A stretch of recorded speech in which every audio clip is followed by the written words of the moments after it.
औज़ुबिल्लाहिमिनश्शैतानिर्रजीम बिस्मिल्लाहिर्रहमानिर्रहीम। मेरे channel Taxila seal birds के तमाम देखने वालों को अस्सलाम वालेकुम। उम्मीद है कि मेरे तमाम दोस्त भाई फिटफाट होंगे, खैर खैरियत से होंगे और आपका शौक़ भी अच्छा जा रहा होगा। वीडियो का आगाज़ दुरूद शरीफ से करते हैं। अल्लाहुम्मा सल्ली अला सय्यिदना व मौलाना मुहम्मद व अला आलिहि वस्हबिहि व बारिक वसल्लम।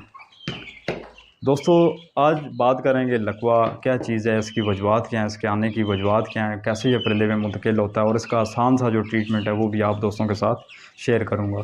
कोशिश यही होती है कि जो भी इलाज, जो भी ट्रीटमेंट आप दोस्तों के साथ शेयर करूँ वो आसान से आसान हो, घरेलू सतह पे मौजूद हो, घर ही से आप चीज़ें इस्तेमाल करें और अपने परिंदे को उसका इलाज कर लें। अगर बाहर से भी आप लेके आ रहे हैं तो कम से कम वो ख़र्च में हो, ताकि आपका ज़्यादा ख़र्च भी ना हो और बड़ी आसानी के साथ आप अपने परिंदे को रिकवर कर लें।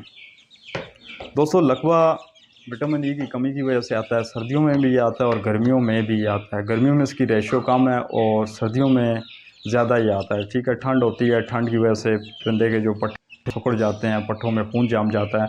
जब परिंदा कमज़ोरी में होता है, विटामिन ई की उसे कमी होती है, तो ये बीमारी उस वक्त परिंदे में आती है। बड़े मुर्गे, मुर्गियाँ, छोटे चूज़े, 4 दिन का चूज़ा है तो उसमें भी ये आ सकता है।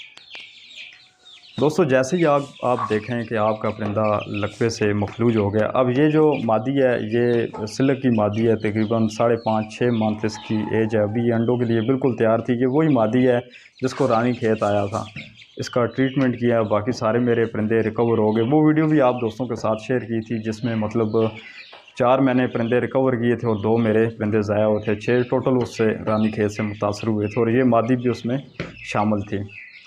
मादी का ट्रीटमेंट हुआ, मादी ठीक हुई। जब ये ठीक हुई तो उसकी नज़र चली गई थी, इसकी नज़र का इलाज किया, वो वीडियो भी आप दोस्तों के साथ शेयर की। और उसके बाद अब आज तीसरा दिन है, इसको लकवे की शिकायत है, इसने गर्दन, और आज इसकी गर्दन ज़्यादा मुड़ गई है। कल से मैंने इसका ट्रीटमेंट शुरू कर दिया था और ये जो छोटा चूज़ा है इसको कल ही लकवा आया है। ठीक है, कल ही आया, हल्की सी इसकी गर्दन मुड़ी हुई है। खुराक ये अपनी ठीक ले रहा है और ये नहीं ले सक रही है, इसे हाथ से खिलाना पड़ रहा है। नोक ये मारती है लेकिन ये खा नहीं सकती, मुंह के अंदर लेके जा नहीं सकती। ठीक है, और इसकी गर्दन अभी कल से ही हुई है। दोस्तों, जब भी आपके पास लकवे की शिकायत आ जाए, छोटा चूज़ा है, बड़ा मुर्गा या मुर्गी, पाँव से ही उसको पकड़ें। पाँव से मतलब ये है कि आप उस टाइम ही लकवे का ट्रीटमेंट शुरू कर दें। आप इसे जैसे लेट करेंगे, मिसाल के तौर पे 1 महीना आपने लेट कर दिया, 10 दिन आपने लेट कर दिया, वो परिंदा उतना ही लेट वो रिकवर होता है। अगर शुरू से आप आज जैसे इसका आज दूसरा दिन है तो इसका ट्रीटमेंट अभी से शुरू कर दिया जाए तो ये 5-6 दिन या ज़्यादा से ज़्यादा 10 दिन के अंदर ये चूज़ा रिकवर हो जाएगा। ट्रीटमेंट आसान सा मैं आपको बताता हूँ। दूसरा जो इलाज है वो थोड़ा सा एक्सपेंसिव है, वो भी आप दोस्तों के साथ शेयर कर देता हूँ, लेकिन वो थोड़ा सा महंगा है। आसान जो इलाज है, सबसे आसान, आप विटामिन ई ले आएँ, मैथोकोबाल ले आएँ और नैरोबियान टैबलेट ले आएँ। ठीक है, ये छोटे चूज़ों के लिए। अगर बड़े मुर्गे हों तो उनके लिए नैरोबियान और मैथोकोबाल का उनको इंजेक्शन लगाना पड़ता है। विटामिन ई जो है वो 200 mg का ले आएँ चूज़ों के लिए, और बड़े जो मुर्गे हैं उनके लिए 400 mg का जो नॉर्मल होता है वो आप लेके आ सकते हैं। 200 mg का एक कप्सूल रात के टाइम पे आप अपने परिंदे के मुंह में डाल दें। ठीक है, उसके बाद पानी वगैरह उसे कोई चीज़ ना दें और परिंदे को बंद कर दें।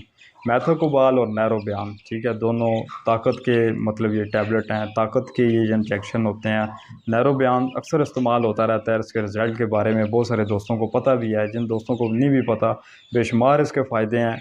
जब परिंदा आपका रानी खेत में या किसी भी बीमारी में टांगों पे बैठ जाता है, टांगों की कमज़ोरी उसे आ जाती है, तो रात को आप उसे नैरोबियान का इंजेक्शन लगाते हैं तो सुबह आपका परिंदा चलता है। अगर सुबह नहीं भी चल रहा तो अगले दिन आप उसे इंजेक्शन लगाते हैं तो आपका परिंदा अपने पाँव पे खड़ा होता है, चलना फिरना वो स्टार्ट कर देता है।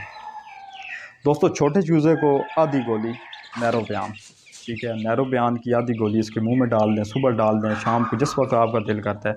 और विटामिन ई जो है वो रात को ही आपने इसके मुंह में डालना है, क्योंकि रात को परिंदे को इसको हीट मिलेगी और वो काम करेगी, और सुबह आपका परिंदा कुछ ना कुछ पहले से रिकवर होगा। जैसे जैसे दिन गुजरेगा आपका परिंदा रिकवर होता जाएगा। और बड़ा जो मुर्गा है इसको आप 1 गोली मैथोकोबाल की इसके मुंह में डाल सकते हैं और 1 गोली नैरोबियान की इसके मुंह में डाल सकते हैं। मिसाल के तौर पे सुबह आपने दाना पानी परिंदे को दिया, इसकी खुराक इसको दे के उसके बाद 1 गोली इसके मुंह में डाल दें मैथोकोबाल की।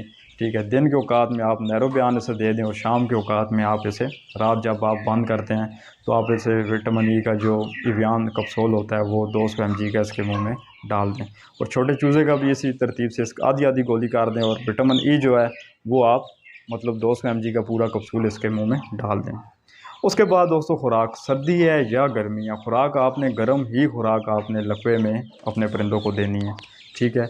गर्म खुराक उसके पट्ठों से खून को चलाएगी, जो खून उसका जम गया है उसको चलाएगी।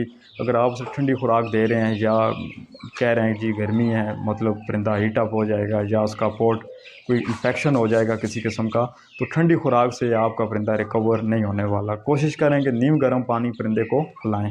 ठीक है। ठंडा पानी भी परिंदे को ना पिलाएं। ठीक है। मेडिसिन आप अगर इस्तेमाल करवा रहे हैं तो उसके बाद भी नीम गर्म पानी ही परिंदा पिए, ठंडा पानी हरगिज़ ना पिए। दोस्तों ये आसान सा इलाज है। ठीक है। अगर आप स्टार्ट से ये काम करेंगे 4 5 6 दिन के अंदर आपका परिंदा रिकवर होना शुरू हो जाएगा। अगर बड़े आपके मुर्गा मुर्गी हैं, ठीक है, तो उसको विटामिन ई तो मस्ट है। ठीक है। एक कैप्सूल आपने उसे रोज़ लाजमी देना है और मैथो को बाल सुबह उसे दाना वगैरह दे के उसे एक इंजेक्शन लगा दें और रात को दाना वगैरह जब आप दें उसे नैरो बयान का एक इंजेक्शन लगा दें और साथ ही विटामिन ई का कैप्सूल भी उसे दे दें। उसके बाद दोस्तों उसकी भी खुराक यही है कि आपने गर्म ही खुराक देनी है, ठंडा मतलब इससे कोई चीज़ आपने ठंडी चीज़ नहीं देनी। लहसुन और प्याज, अदरक, ठीक है, लहसुन खून को पतला करता है, इसकी गोलियां बना के मतलब कद्दूकश करके इसको बारीक करके गोलियां बना के इतने से कैप्सूल बना के परिंदे की जिसामत के हिसाब से उसके मुंह में डाल दें। जितना आप मतलब उसको ज़्यादा खिलाएँगे उतना ही उसके लिए मुफीद है। खून को पतला करता है, खून को चलाने में लहसुन मदद करेगा, मतलब उसका जो प्रेशर बनाता है खून को पतला करने में लहसुन काफ़ी मदद करता है। तो लहसुन का इस्तेमाल भी आप लाजमी करें। दोनों का ट्रीटमेंट शुरू हो गया है, इंशाल्लाह रिकवर होंगे तो आप दोस्तों के साथ शेयर करूँगा। आसान सी ये वीडियो थी। दूसरी जो देसी चीज़ें हैं, ठीक है, उसमें मुनक्का और बादाम इस तरह की जो भी चीज़ें हैं मैं साथ लगा देता हूँ। वो उसका तरीक़ाकार भी मतलब वो सारी चीज़ें आपने एक जगह बारीक करनी है पोल्ट्री फार्म में करके मुनक्के के आप बीज निकाल लें, बीज निकाल के उस वो एक गोली सी बना लें, उस मुनक्के को फिल कर लें और वो गोली सुबह दोपहर शाम आप अपने परिंदों को इस्तेमाल करवाते हैं। इसके साथ आप ये जो मैं आपको मेडिकल स्टोर से ये 2-3 चीज़ें आपको बताई हैं, नैरो बयान, मैथोकोबाल और विटामिन ई का जो एवियन कैप्सूल है, इसके साथ आप मुनक्का भी दे सकते हैं। मुनक्का भी बड़ी ज़बरदस्त चीज़ है और लहसुन और प्याज आपने, अदरक, ये चीज़ साथ आपने लाजमी इस्तेमाल करवानी है। ठीक है। और दूसरा जो तरीका है वो भी आपको पता चल गया है। दोस्तों यही आज की वीडियो थी। उम्मीद है कि आप दोस्तों को अच्छी तरह समझ आ गई होगी। फिर भी मेरे किसी दोस्त भाई को किसी बात किसी पॉइंट की समझ नहीं आती तो आप कमेंट्स बॉक्स में मुझसे पूछ सकते हैं और या व्हाट्सएप भी कर सकते हैं। वीडियो अगर अच्छी लगी है तो उसको लाइक करें, दोस्तों के साथ शेयर करें, क्योंकि इल्म फैलाना भी सदका जारिया है। मज़ीद भी 2-3 इलाज देसी इलाज मौजूद हैं, लेकिन वो महंगे हैं, मतलब उन पर अखराजात है, ज़फ़रान है, मतलब जैतून का तेल है, वो भी चीज़ें। अगर आपके पास कोई कीमती परिंदा हो नहीं ठीक हो रहा तो उसका इलाज भी मैं आप दोस्तों के साथ शेयर कर दूँगा, आप मुझसे पूछ भी सकते हैं। बाकी वीडियो को लाइक करें, दोस्तों के साथ शेयर करें। मेरे चैनल टेक्सला सील बर्ड्स को सब्सक्राइब कर दें और बेल आइकन को प्रेस कर दें ताकि मज़ीद आने वाली जो भी वीडियो आप दोस्तों को मिलती रहें। मेरे बहुत सारे दोस्त जिन्होंने अभी तक चैनल सब्सक्राइब नहीं किया, आपसे भी गुजारिश है कि चैनल को सब्सक्राइब कर दें। आपका ज़्यादा कुछ भी नहीं है, लेकिन यह है कि जो भी वीडियो आएंगी वो आपको टाइम पे मिलेंगी। ऐसे वीडियो आपको हफ्ते बाद मिल रही होती है, 10 दिन बाद मिल रही होती है। तो प्लीज़ चैनल को सब्सक्राइब करें। दुआओं की दरख्वास्त है। मिलते हैं किसी और वीडियो में। अल्लाह हाफ़िज़।